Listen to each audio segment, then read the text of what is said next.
And welcome back. We did the best. Let's talk the worst. The worst movies, in my opinion, of 2021. Keep in mind, this is just solely my opinion, so whatever I say, just keep that in mind. So without further ado, let's get into this. First up at number 10 is Red Notice. Of all the films on this list, this is probably, there's a reason it's at number 10. It's not a very good movie. And that's something you're probably going to hear in the top 10 through like 8, 9, 7. It's not a very good movie, but there's enough in there that I couldn't say it was a god-awful movie. It came in at number 10 spot because I had to round out the 10. But it's still got Ryan Reynolds and The Rock being the Ryan Reynolds and The Rock, and they work really well off each other. There's some fun action sequences. Their humor still works overall. And there's some twists within twists that are ultimately, kind of fun. Gal Gadot is actually pretty decent in the film, so I can't say it was bad by any stretch of the means. It's just not very good.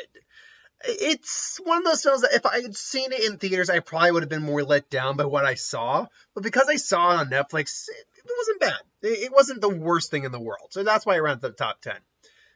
Halloween Kills comes in at number 9. Now, whereas Red Notice, I could still enjoy what I was watching. I recognize it not as a very good movie, but not a terrible movie. Just find Netflix film. As a theatrical release, Halloween Kills really gave me some severe whiplash because there is things to admire in it. There's things to admire. Michael Myers is the kill count is astronomical. It is awesome to watch, honestly. The environment and the tension they set too. And some of the commentary is very poignant. But the problem for me with this movie is the writing. The writing all just makes it a setup for the third film. The characters get sidelined throughout the entire movie. Characters are making decisions that make no... there is horror movie writing within a horror movie story. And then there is this, where it's like, well, this is supposed to be a lot more modern, realistic take on what we're looking at here. The writing of this is like a standard slasher film, where it's like, oh, don't go in there, or they're going to go in there. The choices characters make because of the script make no sense whatsoever. And that really hurt the film. That really hurt it. But it's still competently made, shot, all that. Acting-wise, it's all competent in that regard. So I really can't get on the movie's case too much. So that's why it only makes the number 9 spot. Coming in at the 8-4. It's not 4, 5, 6, 7, 8, 9. I can't remember exactly which one was number 8. Anyway, is Old. Old, I just watched Nostalgia Critics review for Old, and he put it best. Old is not a good movie, but damn it if it's not entertaining and how bad it is. But it's, at the same time, it is still bad. It is classic Shyamalan in terms of how he's kind of writing and directing. It's classic Shyamalan and how these characters are acting. The twist isn't good because the twist is less of a twist than more, as actually critic put it, it's not a twist so much as an explanation. There's no expert, the twist is like an explanation of why they're doing it, not why the beach does what it does. It's like there's like half an explanation, and the other half's like, well, wait a minute, what? So it's just, while it's a lot of fun, it is not a good movie. But unlike, say, even Halloween kind of bothers me a little bit. Unlike that, some of these other films kind of really, well, let's actually go into it. Number 7, Tom and Jerry. Now, Tom and Jerry was the first major film I saw of the year. So I was pretty lenient on it initially. But looking back, and except for the Tom and Jerry bits, this movie is just, so hard to watch. The character Chloe Grace Moretz plays isn't likable at all. She's really not. She's a very kind of, not loathsome. She's a very, not entitled either. Well, there's a little bit entitled in it. She's just not likable. She gets what she wants in the end after doing terrible things to get to where she was. Michael Pena, who's usually funny, is trying so hard, and he gets a joke here or there, but he's not very funny. It's so hit and miss, and you don't really ever feel like they're interacting with these characters at all. In other films like Space Jam or even Roger Rabbit, especially Roger Rabbit, you feel like they're interacting with these real characters. But here, it never felt like that. It really is just kind of a painful episode of Tom and Jerry extended. So that's my number 7. Number 6. Whoa, Matrix Resurrection. This is a legitimately not good movie. This is a bad movie. The reason it only makes number 6 is it's overall shot pretty well, save for a lot of the action sequences. The acting is fine. That's the weird thing. The acting is fine. And there are ideas they had that actually kind of expanded on the subject matter. It just never went all the way there. So it's unfortunate because there is clearly effort and there's still a love for the universe from the creator. It's just with only half of the Wachowskis there, I think it kind of suffers. Plus the writing, the writing hurts.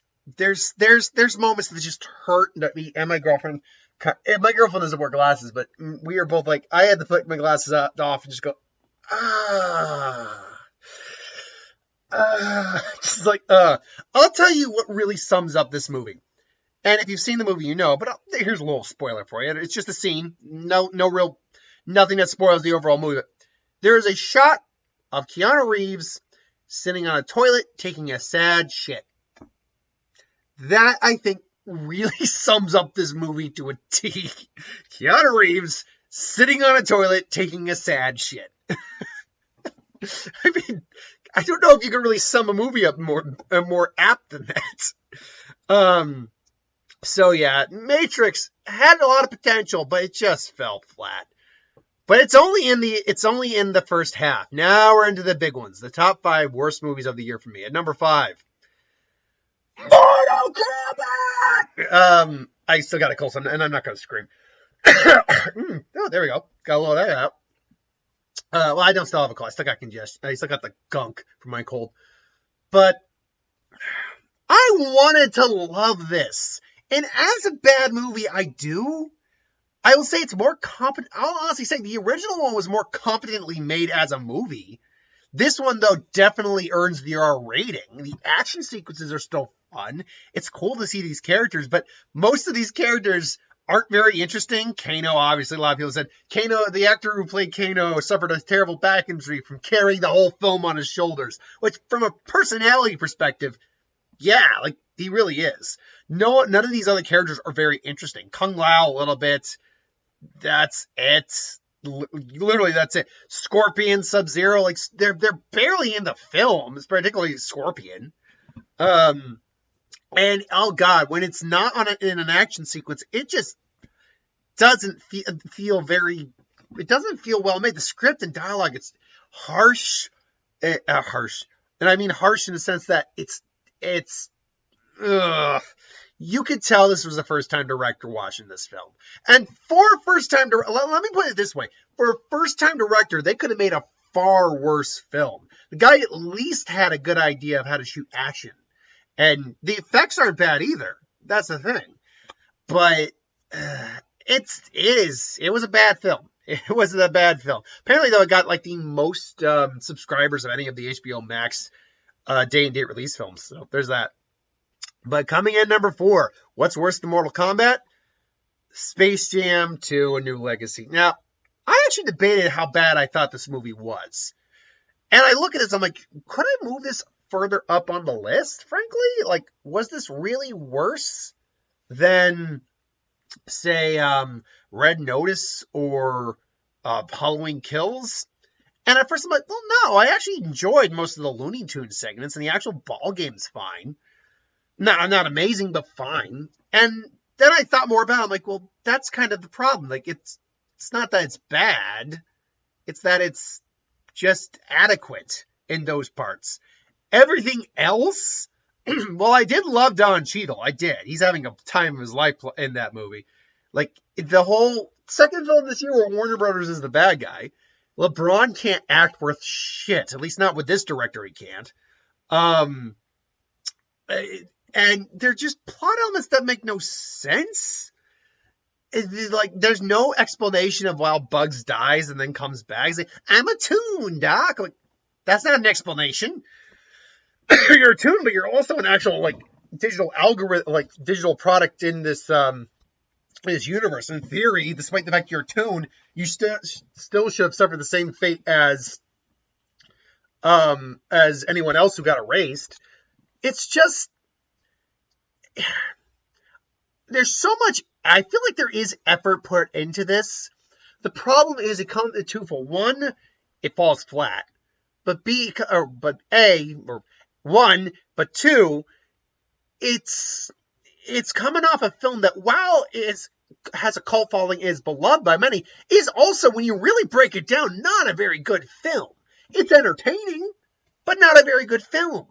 So, I don't know. Maybe if I rethought this, and I think on this more, I'm really trying to figure out why is this worse in my head than, say, Mortal Kombat or Matrix. And really, when I break it down, I guess it's really not as bad as I'm saying it is. So, I mean, this might be a little, like, on the fly, and, you should have prepared this. But, well, yeah, I prepared it thinking back on it, and now that I'm saying it out loud, I'm like, well, actually, I would probably put this, say, I'd probably bump this all the way to the 8th spot, which was, if I remember correctly, Old. Yeah, this is definitely better. I'll actually say this. This is probably, Old is more entertaining than this film is. This one was at least more competently made, I think, than Old is. So I'd probably bump this to 8th place and move everything down, which actually now instead puts Mortal Kombat back at the number 4 spot. But everything else, I feel confident in where I put it. Speaking of which, let's go in now. Our bronze, silver, and gold medal. Bronze medal goes to Paw Patrol the movie. Now, the only reason on earth that this isn't number 1 is because I'm very much aware this is not a film tailored to anyone of my age group or within 10 to 15 years of my age group. Hell, this probably isn't even made 20 years within my age group. Because I'll be honest, I don't know how many 10-year-old kids are probably watching Paw Patrol. Paw Patrol is made for kids probably like anywhere from 3 to 6, maybe 7. And that's the thing. That's why I can't justify putting it in the number 1 spot. It is made for children. And I mean children. But that said, this is a boring, garbage piece of nothing. Okay, that's not entirely true. There are some things in the film where I'm like, okay, they are trying to tackle an issue, but they're tackling it in the most child-friendly way possible. Their villain is basically a complete psychopath, like a legitimate psychopath. He has no empathy whatsoever. And there's one joke I remember laughing at, and for a film based off a children's series, it could look a lot worse.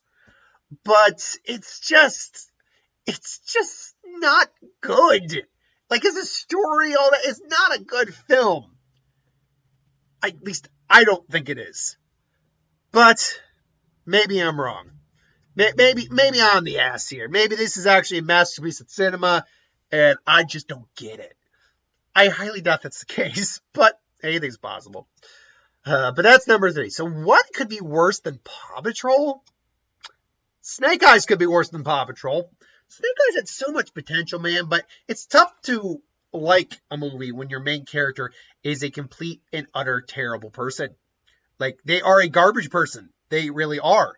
At first, you're like, okay, we're coming along here. This is, they're going along. And then halfway through the movie, you realize, oh no, they are complete and utter scum. They are not a good person. And so, is it now trying to be a redemptive arc for said person? But they're failing very hard at making it a redemptive arc for said person. You call Snake Eyes the G.I. Joe Origins, and he doesn't even wear the helmet until the very end of the day, until the end of the film for 15 seconds. You can barely see half the action. The story is not making a single bit of sense, logic-wise. It's just, this is just a terribly done movie. It sucks because everyone in the movie is a good actor. I've seen them in other things. They are good performers. But it's just a piss poor movie. It really is. I was thankful when I got out of the film. I really was. But that is not our number one worst film of the year. The number one worst film of the year. Come on, if you've watched my videos long enough and you've seen what I've watched, Fast 9. The more I had time to linger on Fast 9, the more I'm like, what the hell is this? Like, there's a point where the meta commentary is too much. Like, just as maybe we're invincible. It's like, what? Going into space. They go into space. There comes a point where this is just, it's no longer fun, stupid. It is just dumb. It's unrealistic. It is not intelligent. It's not even, doesn't even have that much heart to it anymore. It's like, oh, we've just been a part of this for 9 movies.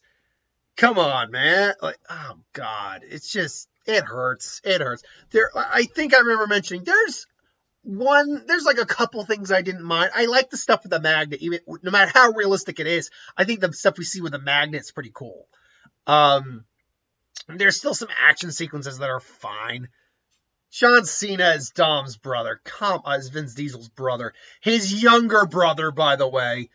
Please. Like, some people, like, I heard Brad do his, like, CinemaSnob do his review on it. And I'm like, he didn't agree with, like, the person they got to cast as, what's that?